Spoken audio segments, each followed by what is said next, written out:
Christopher Nolan adapting The Odyssey is one of those rare cinematic propositions that feels both inevitable and radical. It's inevitable because Nolan has always been drawn to stories about identity, memory, time, and the long shadow of a journey, ideas that sit at the heart of Homer's epic poem. And it's radical because The Odyssey is not a straightforward narrative, it's a sprawling non-linear tapestry of myth, longing, and homecoming.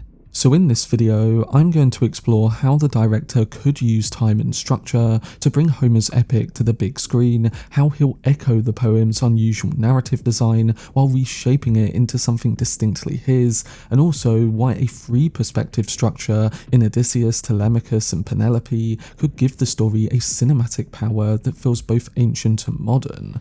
Before I get into it though, if you want to keep up to date on any of my content surrounding Christopher Nolan's The Odyssey movie, then don't forget to support this upload by giving it a like rating, subscribing to the channel, and turning on your notifications.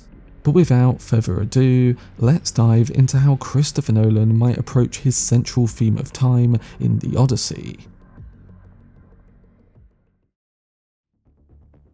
So Homer's Odyssey is not a straightforward adventure, as it's a story told in spirals, loops, and recollections. The poem famously begins in the middle of things, with Odysseus absent, presumed dead, and the world he left behind slowly collapsing under the weight of uncertainty. The narrative jumps between Ithaca, where Penelope and Telemachus struggle against the suitors, and the wider Mediterranean, where Odysseus's fate remains a mystery.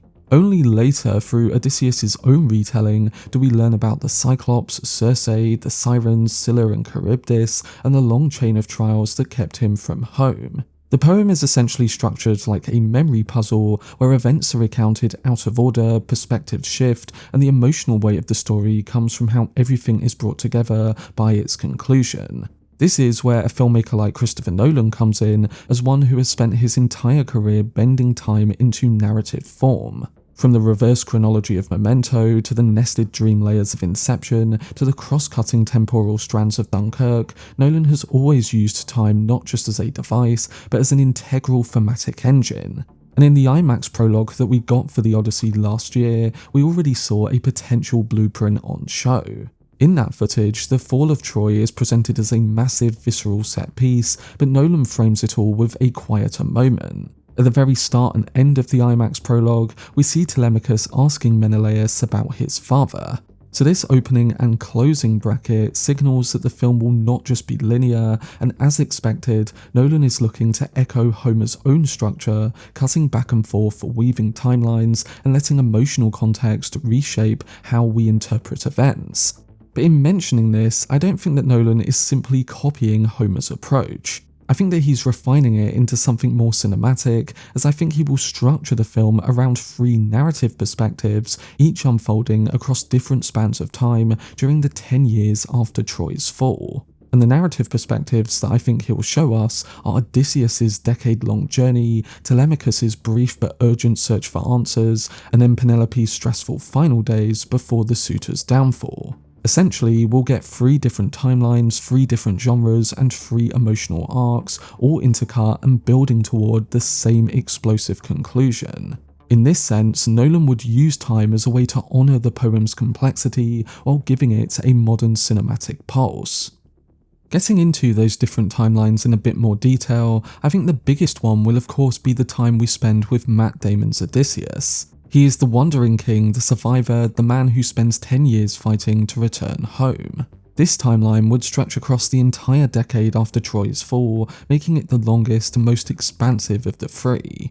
It would be the part of the film that feels closest to an epic survival story, filled with mythic encounters, brutal landscapes, and the psychological toll of endless setbacks. Based on the story itself and what we've already seen in the footage, I think Nolan would likely treat this as the backbone of the film and the grand odyssey that gives the story its name. We'd follow Odysseus from the moment he leaves Troy, through the Lotus Eaters, the Cyclops, the Laestrygonians, Circe's Islands, the journey to the underworld, the Sirens, Scylla and Charybdis, even the loss of his crew, and finally the imprisonment on Calypso's island. But instead of presenting these events as a straightforward sequence, Nolan would intercut them with the two other timelines or perspectives of the film, depending on what's happening in Ithaca. Thus, Odysseus' journey becomes not just a series of trials, but a reflection of his longing, his guilt, and his determination to return to the family he left behind. I think this central timeline will allow Nolan to explore the mythic elements with a grounded tactile realism,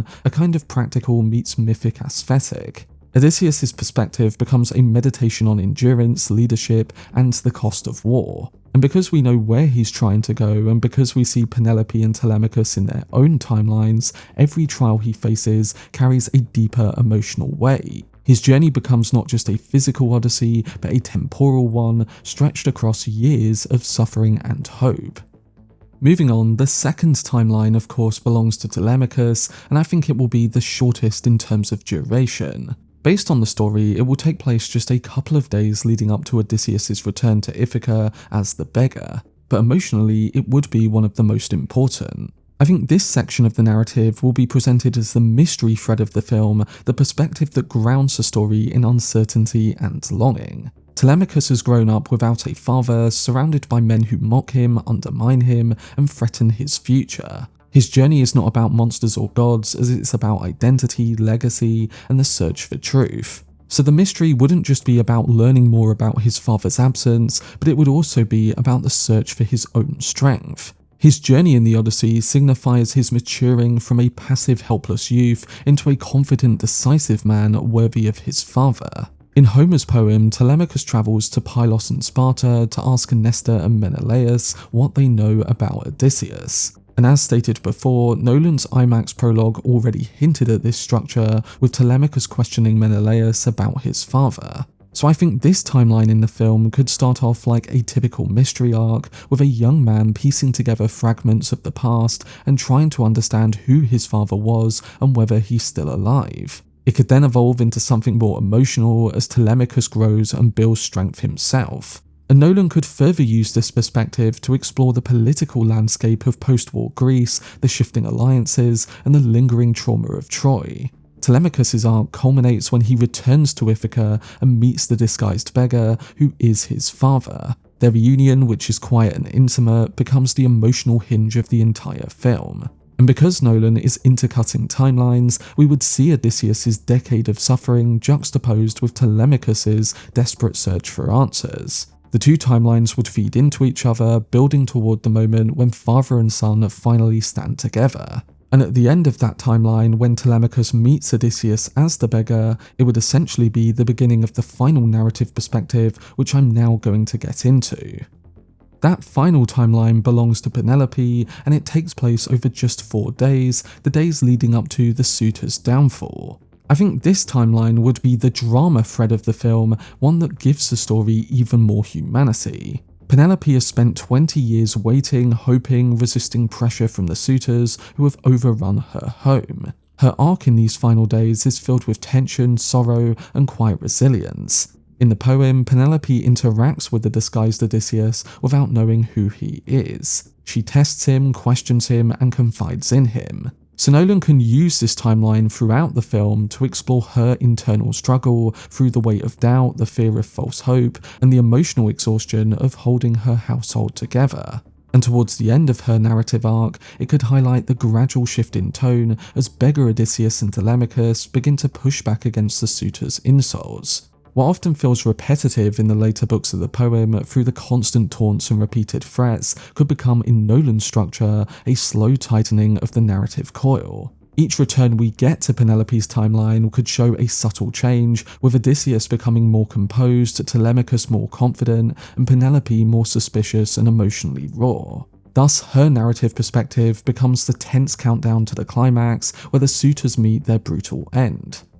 And this brings me to the ending, where Nolan's structure could all pay off. The 3 timelines in Odysseus' decade-long journey, Telemachus' brief search, and Penelope's 4-day emotional arc would all converge in the takedown of the suitors. This convergence could echo something like the structural brilliance of Nolan's older film Dunkirk, where the land, sea, and air timelines intersected at a single moment. But here, Nolan would have pushed that structural idea further. Instead of 3 timelines presenting one genre, he's merging 3 genres into one climax, giving us epic survival, intimate mystery, and domestic drama. The suitor's downfall would thus become the point where all the emotional threads collide, and Odysseus' long suffering finally finds purpose. Telemachus' search for identity culminates in action. Penelope's long wait reaches its breaking point. And because we've seen each perspective unfold across different spans of time, the ending could feel like a release, a culmination of years, days, and moments converging into one cathartic event. I think a structure like this could also solve a common criticism of the poem's second half repetition.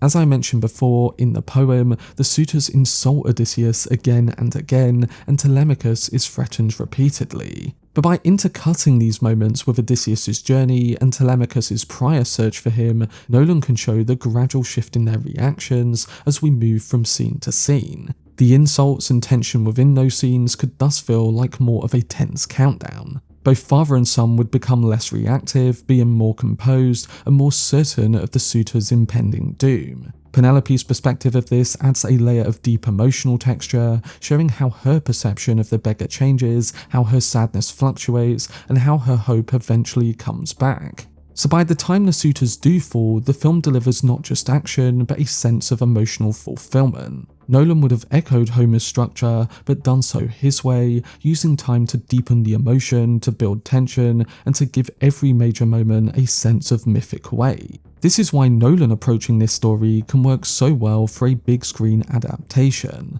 He isn't just a director who will simply follow the structure of Homer's The Odyssey and tell us the story the exact same way. I think he will adapt it in his own way for the medium of film, but do so by elevating all the central themes. By doing it in a multi-narrative strand approach like the one I've mentioned, he could make us feel the long passage of time, the heavy weight of absence, and then the power of Odysseus' return.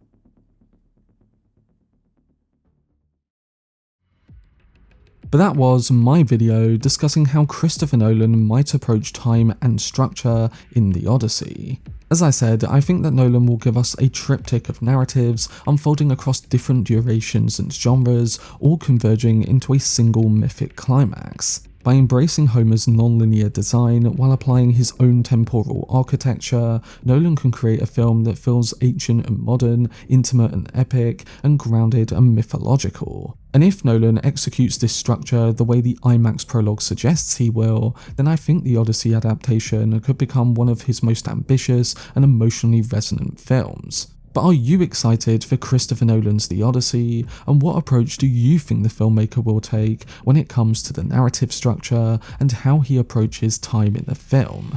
I'm interested to hear what you guys think, so let me know down below in the comment section. For much more videos and breakdowns, then subscribe to the channel and turn on your notifications. Also, if you enjoyed this video, remember to leave a like, rating, and follow me on social media via the links in the description. But anyway, I hope you guys enjoyed it. I've been Cortex, and as always, make some noise.